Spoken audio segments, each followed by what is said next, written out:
When I talk about connection being the reason why Sandsbar exists, it is the reason why Sandsbar exists, right? I wouldn't be here talking to you today if it wasn't for people loving on me until I could love myself. Welcome to Positive Recovery MD. If you're listening, chances are you want to create happiness around you and thrive in your life. We're glad you're here and you've come to the right place. This podcast will inspire and motivate you to not merely survive your recovery journey. We'll give you the tools to build or strengthen your foundation to thrive and flourish in your life. In each episode, we will come together as a community to have authentic conversations around addiction, recovery, and what matters, growth and progress, not perfection, all while developing positive habits for you to utilize. To learn more, please visit positiverecovery.com/podcasts to sign up and to receive the daily positive interventions that we'll review, as well as gain access to exclusive Positive Recovery content available only to Positive Recovery MD listeners. All right, let's get started.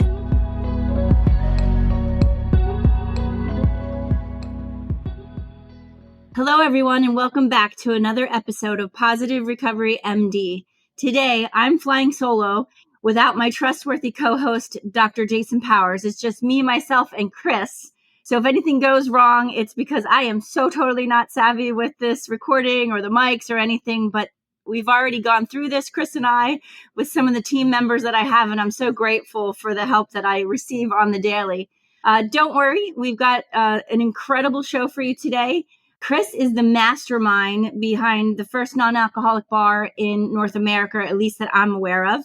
He is a true pioneer in the sober community and a man who can make a cocktail or mocktail that will knock your socks off. So Chris Marshall is the founder of Sandsbar, an alcoholic-free bar in Austin, Texas, or alcohol-free bar. He's there to help people who have a history of alcoholism to be able to enjoy life sober. He's been alcohol-free since 2007 and began his career as a substance abuse counselor, an LCDC. And that's when I first met Chris. His work in mental health and recovery led him to create Sandsbar in 2017, aiming to provide a social space for people who choose not to drink alcohol. So Sandsbar has gained national recognition for its innovative approach to building inclusive, sober communities and has been featured in prominent publications such as Men's Health, the New York Times, and USA Today. So please welcome Chris Marshall. Chris, I'm so glad you're here, and I'm so glad I get to do this with you. That was a wonderful introduction. Thank you so much, Julie. You are so welcome. And so for our listeners, I'll let you in on a little secret. I called Chris, I don't know, we'll say a couple months ago, because we've been trying to plan this for a little bit to get together and talk about Sandsbar and kind of where his life is today. And during that phone call, I said, man, Chris, I wish we were recording because this would have made just the most amazing podcast. And so I'm going to kind of take it back just a few for our listeners. And when I first reached out to Chris, one of the first things that came up for me was that I was so excited to be talking to him. And I had so much joy to be able to be in contact with him. I had run into him at a Sandsbar event at Soberfest. And I was smiling ear to ear when I saw him. Like I ran right up to him. I think if I could have gotten back behind where he was working, I would have. Oh, wait a minute. I did. I found my way back. Yeah, you did. Came back around and hugged him because it was so good for me to see him. And in some ways, it was kind of selfish. It felt so good to see him because for years, I felt like I owed an amends to Chris. And so although we didn't have that moment when I saw him at the Sandsbar event, instead, we had the time that we had together on the phone call talking about this podcast. And so, of course, I probably remember the story a little bit differently than Chris. And that's true of all of us, right? Like we remember what happens based upon kind of our involvement. And sometimes the stories match up and sometimes they don't. But in this particular situation, it did kind of match up. And what I walked around with for a number of years, like since 2017, I think we figured out, was that I had met Chris when he was working at a substance use treatment facility in Austin, Texas, where he was an LCDC.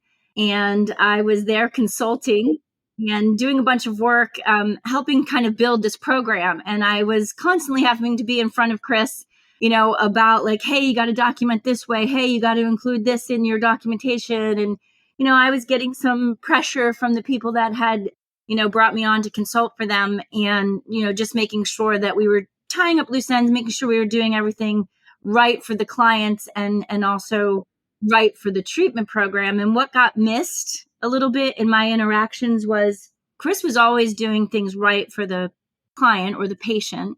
He really was, but his documentation wasn't sometimes, great. But the work that he did with the clients was truly transformational. Like he was like a gift to be around, in terms of what he offered to people for hope and inspiration and motivation. But I was like the hammer that was coming behind him, from the compliance perspective, right? And so when I left that interaction, I felt like I owed him an amends, because I missed making sure that I was doing what was right for Chris in order to thrive and grow. And so I walked around with that for a couple years. And when I had the opportunity to share that with him a couple weeks, months ago, it was really good for me, because, Chris probably didn't think about it as much as I did, but, I take my own inventory. I take a look at, what could I have done better? And in many areas of my life, I've been able to clean that up. And so having that opportunity to do that with Chris not too long ago was good for me. And that's what I meant by selfish. Like it was a selfish piece that I now feel better as a result. But anyways, listeners, like all of us can certainly experience that, right? When we take a look at, what could we have done differently, and can I do better? And then the willingness to do so. So Chris, thank you for the opportunity to do better with you.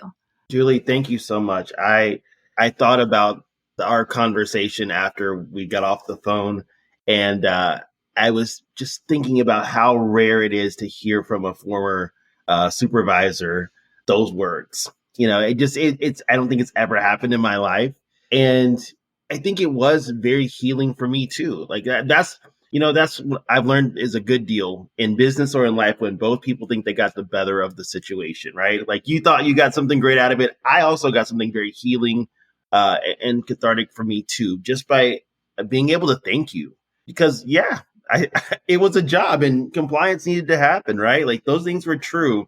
I just appreciated you just coming back to me, and also recognizing that while I might not have been doing the best with my documentation, I still had some gifts, some skills, and just it was very healing to hear those words, and even hearing them again now. It was just an amazing thing. And so I count it all towards moving me in the direction that I was supposed to move in. And the time that we shared together as coworkers, I really appreciate, Julie, because I don't know if you know this, but running a business requires a lot of documentation and paperwork. Different kind of documentation and paper, but it's always going to be that. And so in the best way possible, you prepared me for the life that I was supposed to lead anyways. Like, I in many ways, thank you for being that guide for me. So I just, again, appreciate you saying those words. A lot of people talk about what it looks like to grow up in public, as part of the recovery journey. And I think demonstrating it in this moment is absolutely incredible. So I just, again, want to thank you. And when I saw you at Soberfest, that hug, that excitement was genuine. I genuinely was excited to see you. I just think about how much you impacted my life and how much that situation created Sandspar. And in many ways, I know we're going to get into it, Sandspar has gone on to do the work that I think is so important. So thank you for being a part of my story. Yeah, for sure. So you said that some of that created kind of your path and your journey to get you to Sandspar. So like, how did you make the decision to like leave a career that you were excelling in, doing great things with clients, and make that decision? Like, how did you make that hop? Well, the first thing I think is that I don't often talk about when I talk about the story of Sandspar was just the secondary trauma. Like, right, I was a person in recovery. I think around that time I was about 8 to 10 years sober. So I was established in my sobriety journey, but a lot of what I was doing at all levels of treatment, detox, residential, aftercare. I went back to my previous employer after I left that job and went back to outpatient. I was still taking in a lot of other people's stuff, right? And even with the best practices, I've been in therapy with the same therapist for 15 years. Uh, like I go to my own recovery meetings. I was still taking in a lot of stuff, and it was just really hard for me to navigate how to move through that. And so I think I was just facing burnout, right? I think when we met, I was on the way out anyways. I just didn't know what was next. But that job and then going back to my original employer, I kept seeing the same thing over and over again. And I think that for someone that has a mind like mine, which is not always great with attention to detail, but notices patterns, I kept seeing the same thing, right? You're sitting in front of maybe hundreds of people a year. You hear the same thing over and over again. And what I heard at every interaction with patients was that even if they didn't have a problem with alcohol, although most did identify as having some issue, but for those who were, just got in a bad situation and got court mandated to treatment, they always said that there was nowhere for them to go. There was no alternative to be social as an adult that felt adult, that felt like fun, that felt like they would take their friends who do consume alcohol. There was nowhere to go. And so what we were doing in the treatment world, we were telling people to avoid people, places, and things that were harmful. That's the whole world. And that's connection. And it's like, it just never, that part of the way that we treat people bothers me, because I feel like we were missing out on that crucial thing. Like, if you're going to tell people to avoid people, places, and things that are triggers, where do you send them? Where do you go? Right. And then the other thing that I learned when I went back to outpatient was I was doing a lot of work with people, and they were looking for how to navigate those triggers. And I kept handing out the same worksheets I've been handing out for the past decade. The bottom of the paper says 1975. The same triggers, internal triggers worksheet that is floating around every treatment center.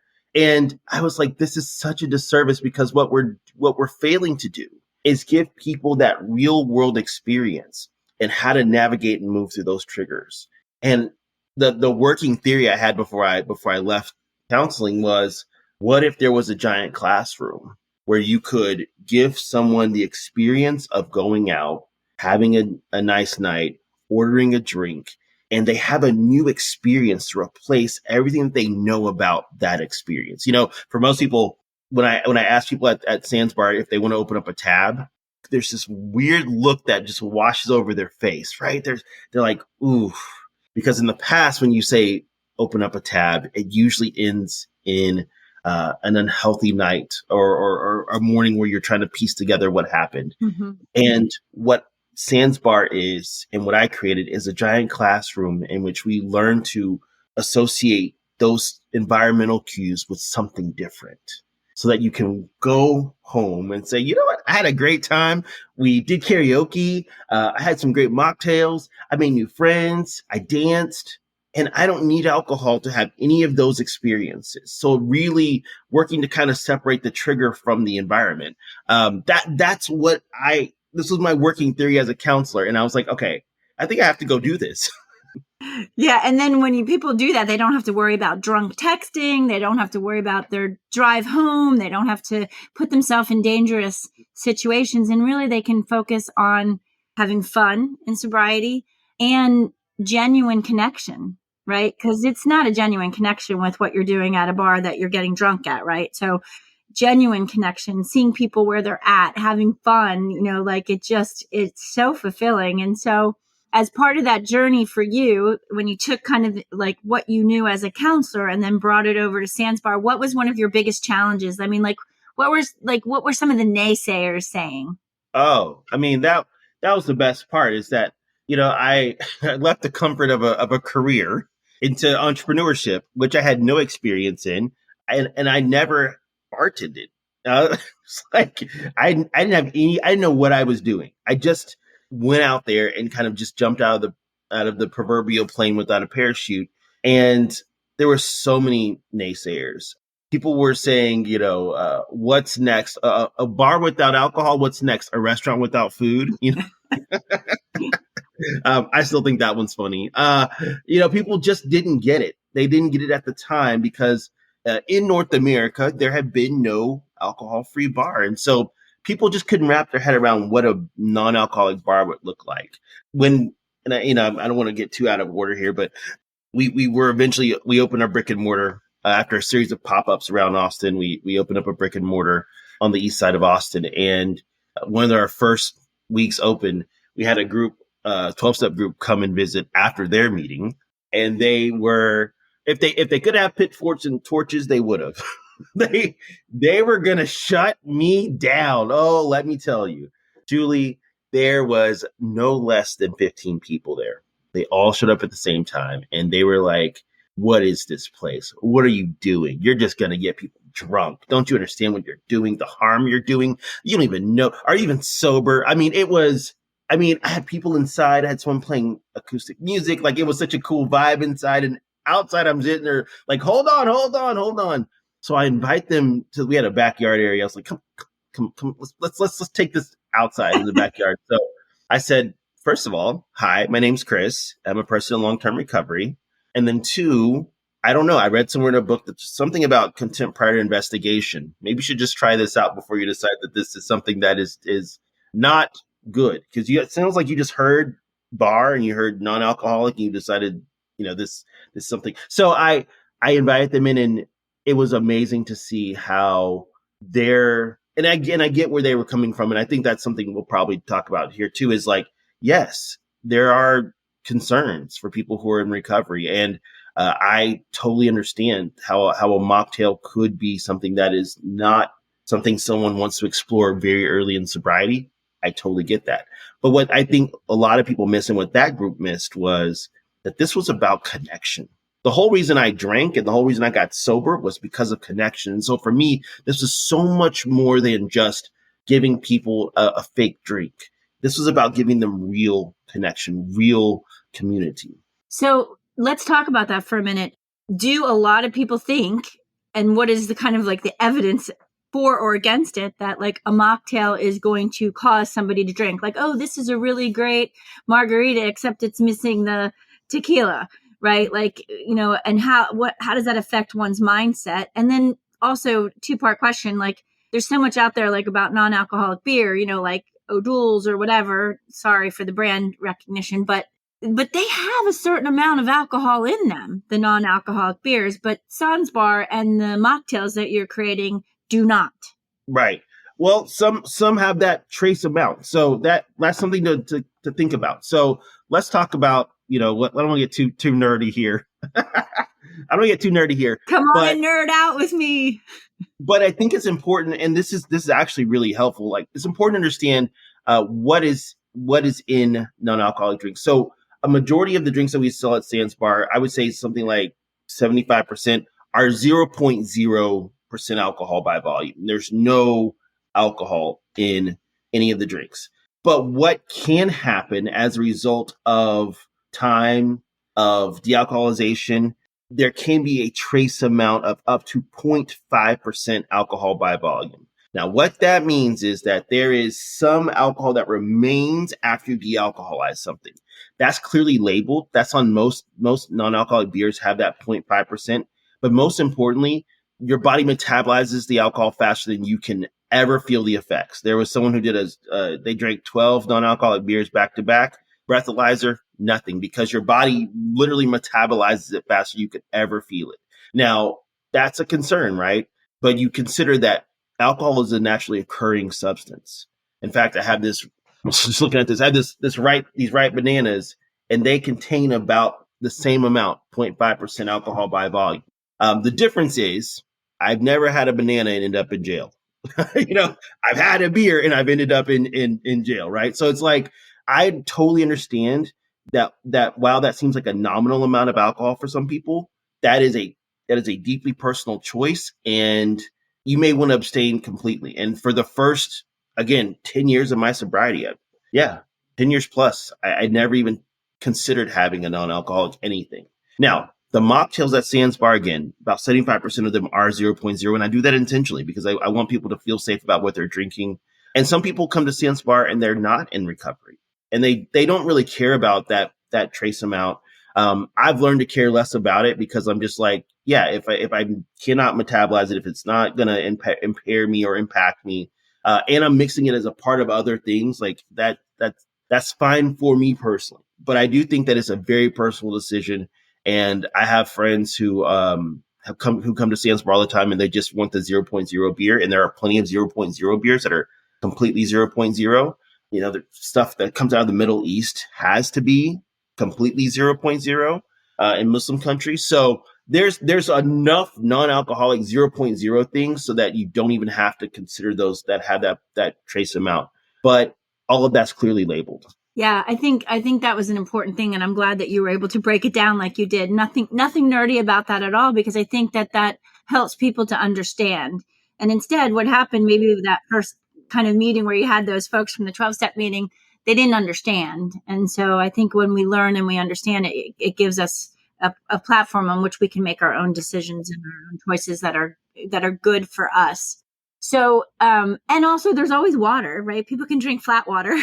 There, look, water. Look, I still, as many beverage options as I have to these days, sparkling water and flat water are just great. They're life affirming. So if you had to choose only one mocktail that you could drink for the rest of your life, what mocktail would you choose? Oh, well, that's easy. I mean, I like the nata colada that we make, which is just a pina colada with nothing else, right? It's pineapple, coconut, lime, and we use a blue curacao simple syrup, so it's like really blue and pretty. I think you might have seen it at the Silverfest, but it's nothing.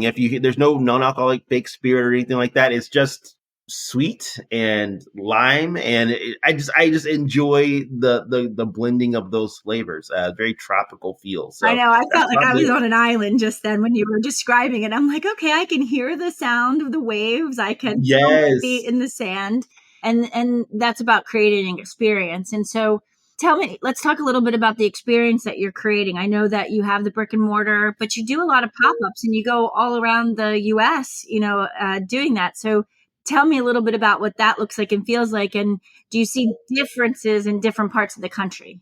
Yeah, so when I started Sandspar as a pop-up, I used to get emails all the time from people around the country. Again, I got very fortunate to get a lot of good press very early on. I think like the second publication that ever reached out was the New York Times. And so I got like this big story on the non-alcoholic movement in its infancy back in the day in 2017, 2018.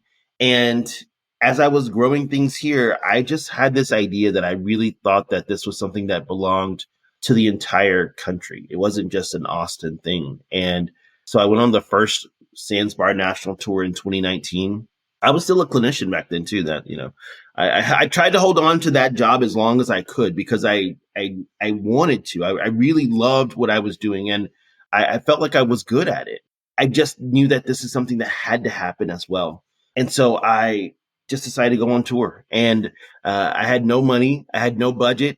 What I was making as a counselor. I wasn't making much. My wife was a teacher, so she wasn't making much. We weren't making any extra money, but I was just determined for this to become a thing. And other people around the country were having similar thoughts, but they needed to see it in action. So I packed up an entire bar in a suitcase. And in 2019, I think I went from 1 week, I went from Seattle to Anchorage, Alaska, clear across to New York City, had my first pop-up in Midtown Manhattan. I just went with this. I was sleeping in airports for 12 to 15 hours. I was taking Ubers everywhere.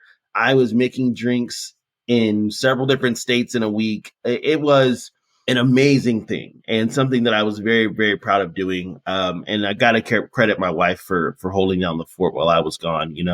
She was an amazing partner and has always been an amazing partner in this whole story because I couldn't do it without help. Yeah, and she's an amazing mom too. You have two. Dude, yeah, man, Julie, because you remember back in the day, we were still working through the adoption process for my daughter. And I think that's something that, again, because yes, there were lots of conversations that we had, but we also had a lot of good conversations, Julie, about what was happening in my personal life. And you were always so supportive of the process that I was going through. My wife and I were going through to adopt. And yeah, so we adopted my daughter, and then about 18 months later, her brother came into foster care, and we adopted him too. So they get to be together, and we have 2 kids now. Oh, that's so awesome. Chris, you're just such an amazing person in recovery and just an amazing man. We could have a whole nother podcast talking about fatherhood and sobriety and all that kind of stuff, but I want to keep it to kind of your experience around creating this environment for people, because I think so often, like when I'm talking with clients or even our alumni who have finished treatment and now they're kind of like very new in recovery, they're yearning for what you're giving, right? Like, I just want a safe place to go. I just want to have fun. And I don't really know if I know how to do that without drugs or alcohol. And so, you took this idea, you have the brick and mortar, you do pop-ups, you've done the tour. Like, do you have future projects, or kind of what are you currently working on, and like, what are your long-term goals for Sandsbar? Well, yeah, I mean, I think my long-term goals for Sandsbar are to really understand what this non-alcoholic movement will be and become it. And it feels weird to be called like the grandfather of something. I'm 41 years old. I shouldn't be the grandfather of anything. But I've been called like, this kind of like one of the founders of the non-alcoholic movement in North America. And I've spent this time really thinking about experience, environment, and how do we help people, especially help people in recovery. Again, I will say it 1,000 times over. As much as this experience, the Sandsbar experience, has been for people who are just on a sober, curious journey, which I love and I'm so grateful for, Sandsbar will always be for a person in recovery. And I will always work to make sure that it is safe for people that are in recovery, because that's what did it for me. All those hours. I mean, Julie, I can only imagine how many times you've sat in front of someone and they've said something like, I want somewhere to go. I don't know where to go. I don't know how I'm going to make new friends. How am I going to find romantic relationships? Like, I don't know how I'm going to live the rest of my life sans alcohol.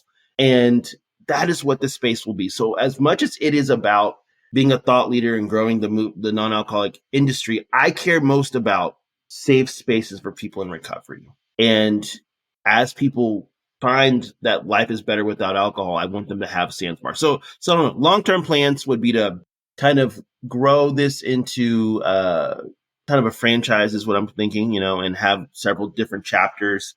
I also am working on a book. It's called A Better Brother. Hopefully it'll be out January 2025. Wow, that's right around the corner.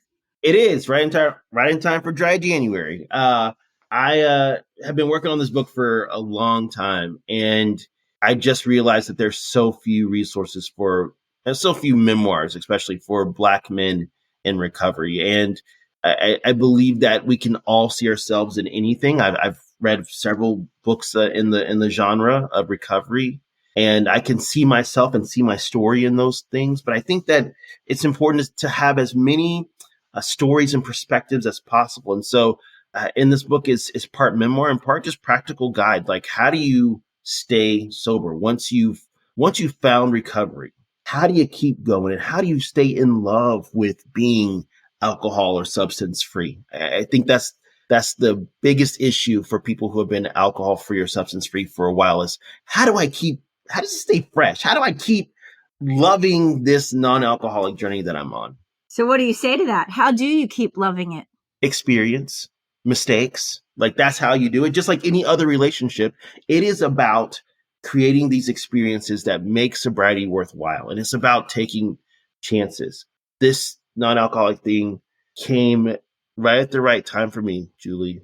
Yeah, I was over a decade sober, and it just started to feel like Groundhog Day. And frankly, if I wouldn't have got burned out in the clinical space, I would have probably just, I don't know, kind of just meandered around.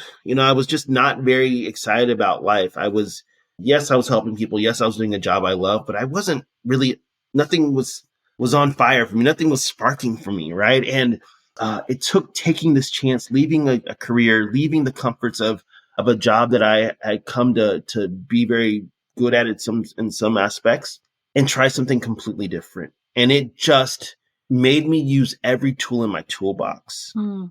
And that is what I think makes sobriety magical. When you put yourself in new situations, and it doesn't have to be starting a business.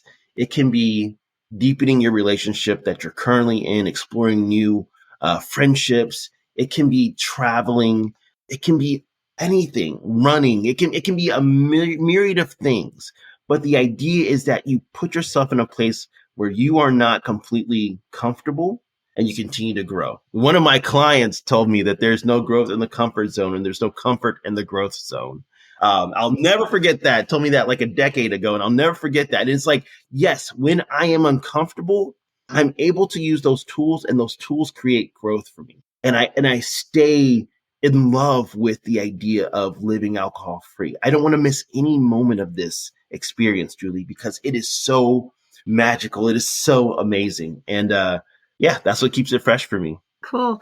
It takes a lot of courage and bravery to do what you did. And I always think about our clients and or patients in that way. And it takes a lot of courage and bravery to get help and to enter into treatment or to start doing the work. And so I love how that you shared, like you weren't really sure and you knew you had to get out of your comfort zone. And sometimes a comfort zone is just what we know. It doesn't really mean that it's comfortable. It's just what we know. And being able to kind of leave that space and try something new takes a lot of courage and bravery. And I'm so glad that you did that and that you're offering Sans Bar to people in the Austin area and then wherever your pop-ups will take you. I do have an idea that we actually talked about briefly on the phone, and I want to make sure we try to figure out a way to do this. So you have your book coming out. Tell me again the name of the book. A Better Brother. A Better Brother. And is that on pre-order anywhere? Like, is that a book? Not yet. As of recording, no, but snoop around the sansbar.com and maybe it will be by the time this comes out. Okay. And so I have this idea because I know that you started your journey in Houston. Yes. So what if we do like a Sans Bar pop-up book signing that Positive Recovery Centers can be part of with you? And we bring you back to Houston to do this with us. Would that be fun? Oh my gosh. That would be amazing. And this is really interesting that usually I tell my story, I talk about like how I got into alcohol and how I got alcohol free. And I love that, like, yes, Houston is a huge part of my story. I lived in Sugar Land most of my life, and I went to treatment at a hospital there in Houston, and that place saved my life. And Houston is a huge part of my story. And yeah, I would love to do that. And I honestly, I'd love to have that experience with you. I think you are more responsible for all these non-alcoholic bars and bottle shops than you will ever know. I've gone on to inspire the people, and just like you, I don't think that you understand, Julie, the pebble in the ocean that you are, that you just rippled out. Your influence and impact has rippled out to all these amazing people. And I hope that people give you your flowers, because it's not just the work that I knew you from, but from what you've gone on to do. You've done amazing things in this world, countless lives you've touched, and even the people you've managed have touched other people. And so just never doubt your impact in this world. Gosh, Chris. It is not easy. Thank you. I certainly didn't expect it to take a turn to that on this podcast.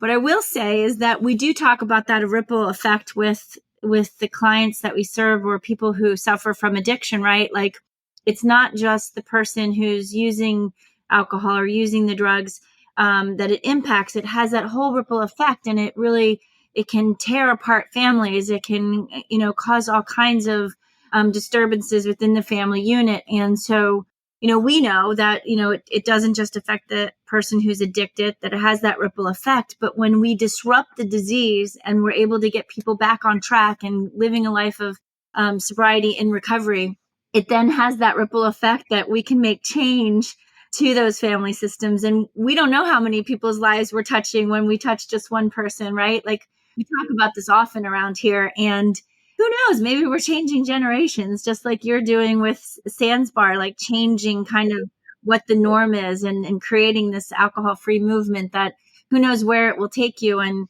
where it will evolve. But I'm just so glad that that you're doing it and that you're thriving, right? Like he talked about feeling that burnt out space, years ago. And you weren't like burnt out. You were on the edge. I think you described it. But like now, like when you're talking, I can feel your passion. I can see your joy. I can see kind of where you're at. And these are all gifts of somebody who is in long-term recovery. And so I'm grateful for you. I'm grateful for knowing you. I'm going to ask you a few questions, if you don't mind, about just sharing just a glimpse of your story, with our listeners, because we've talked about your successes and where you're at today, but I want to hear how you got there, what you had to move through to get there, and then also what worked for you. Yeah. And I just love that the way that this has been an inverted conversation. Normally we talk about my beginning and then we like what's happening today. And I love that we talked about what's happening in my life today, that I am a dad, that I am a husband, that I am an entrepreneur, that I help others start their own non-alcoholic bars and businesses, because that was the furthest thing that I could have been at 16 when I had my first drink. I was a kid who was desperately seeking connection, felt like I was just adrift, right? I think at 16, most people don't know who they are, who they want to be. But I really had struggled my entire life with feeling any sense of belonging, feeling like I belonged or was a part of anywhere or anyone. I was usually the only Black boy in the schools that I was in the social circles I found myself in. And so when I had my first drink at 16, I felt this sense of connection. All the boys that I was drinking with, I felt like we had just went through some kind of initiation process. Like we crossed this magical line that would make us friends forever. And they were just like, this is just a Saturday, dude. Like they did not have the same experience. But for me, I had this, like, I wanted to belong. I wanted to feel a part of, I wanted to feel like I was known, and alcohol gave me a sense of connection immediately. And the second time I drank ever in life, I ended up getting my first DUI. I was trying to race another car in Sugar Land. I got into a car accident, totaled my mom's car. She was a single parent, went to jail for the first time, and swore off alcohol, said I'd never drink again. Oh my gosh, I can't believe it. And, in a month's time, I was drinking again. It just, for me, alcohol was the only way that I could connect with other people. And so I barely passed any of my classes in school. I struggled academically. I was drinking at school, as a junior in high school. I was also the editor of my newspaper. So it's like this duality of like a kid was already struggling with alcohol, but also, had some real skills with writing, and barely graduated high school, went to college, joined a fraternity. Same thing, same story of like looking for that connection, looking to belong, looking to have a sense of brotherhood. And my fraternity was great in that, yes, there was problems. There was binge drinking. There was mild hazing. All those things were true. But there was also a bunch of 18 and 19-year-olds who recognized that my drinking was not like everyone else's drinking. Mm-hmm. And did the best they could with the tools that they had at the time. Again, how skilled can an 18 or 19-year-old be at creating change? But did their best, did their level best to tell me that I didn't need to drink to belong. I just couldn't hear that message over all the shame, all the feeling like I didn't belong. All those things made it hard to hear that I was worthy of friendship and connection without alcohol. Eventually, I moved back to Houston. I fail out of college horribly. I come back to Sugar Land. I live with my mom, and my mom has no idea what to do with me. She didn't grow up around people who drank. To this day, I think, no one in my mom's family really drinks. My dad was never in the picture. He had some mental health stuff that I felt responsible for as a child, and I carried that with me all through, adolescence into adulthood. And, Yeah, my mom had no idea what to do with me. She'd never seen this before. And we tried to pray it away, and we tried to get some help, and we just couldn't figure out what to do. And so, as my drinking progressed, and it did progress, I clearly remember going to the emergency room a countless, and I can't even count how many times I went to the emergency room for alcohol poisoning. There in Sugarland, and I was circling the drain, Julie. I was pretty sure I wasn't going to see my 24th birthday. Mm. And the sad thing about it, I was okay with it. I was just like, you know what? I wasn't made to live a long time. I never even considered having kids. I never considered having a family because I thought, who would love someone like me? My mom was just at her end of her rope, and she said, look, I love you so much. I almost died giving birth to you, but I cannot watch you drink yourself to death. Mm. At the end of today, I'm going to change the locks of this house, and you can either drink yourself to death on the streets or you can go to treatment. And prior to that conversation, I had been to treatment before. I've been to a treatment center in Montrose in Houston at AMA'd. I didn't need to be there. I'm too young. How am I gonna live my life without alcohol? You don't know what you're talking about. I'm a smart guy. I know I can figure this out. But that conversation, my mom that day, there was something different in her voice. And I think that's something that I could never state enough, that there was something different about her resolve. She meant what she was saying. Not only that, but she actually did change the locks. I found out later that she did change the locks. But for me, I just didn't want that last connection I had to another human being in my mom. I didn't want to lose that. So I didn't want to get sober, but I didn't want to lose that. So I went to treatment completely sure that as soon as I can get better, I was going to go drink again. That was my plan. Get some meds, get some fluids, get all the good stuff, detox, and then go right back to drinking. That was my plan. I had a seizure waiting for a bed. Mm. I detoxed. I have the worst hallucination. I mean, it was an awful detox. And I'm 23. I'm 23, and my body is just ugh. But I'm still considering going back to drinking at this point. What happens, Julie, is that it wasn't anything that was said in group or anything that the psychiatrist said. I know where the change happened. I was outside smoking with all the patients. They're all smoking and talking and doing their thing. And I heard someone say, yeah, man, as soon as I get out of here, I'm going right back to using. And I was like, yeah, me too. And then I looked at someone else who was 2 times older than me. Yeah, when I go back, I'm like, whoa, wait a second. Oh, okay. So I was okay with dying early. What I wasn't okay with was doing this for the next 20 years. Mm. And I realized that I could do this and of course the universe would punish me and make me live 20 years of absolute madness and insanity. I was like, oh no, you mean you can survive and you just have to live this way? No. I don't know. I can't. I mean, that was really it. I mean, yes, it was. Yes, people coming onto the unit and all that stuff, which I'll talk about in a second. But in that moment, that was the first time I realized that sometimes this can just go on as pain and suffering. Mm. This could keep happening for me. I can go in and out of treatment for a number of times. And that was the first, I don't know if I want to do this. And then the alumni would come back to the unit, and they talk about their experiences and how they got alcohol free or got sober. And there was one dude who would just kind of be his charismatic dude, you know the kind. They're all the big smile, the charismatic dude, and he was like, hey man, let me ask you a question. He asked me, he said, have you ever felt a part of anything? And I said, no, I can't say I have. He said, do you feel like you belong anywhere? And I said, you know what, I don't. He said, well, I'll tell you what, you belong to us. And I don't know why, but that phrase, you belong to us, just undid. I mean, my whole life of wanting to belong somewhere and wanting to be someone and wanting to be a part of something good.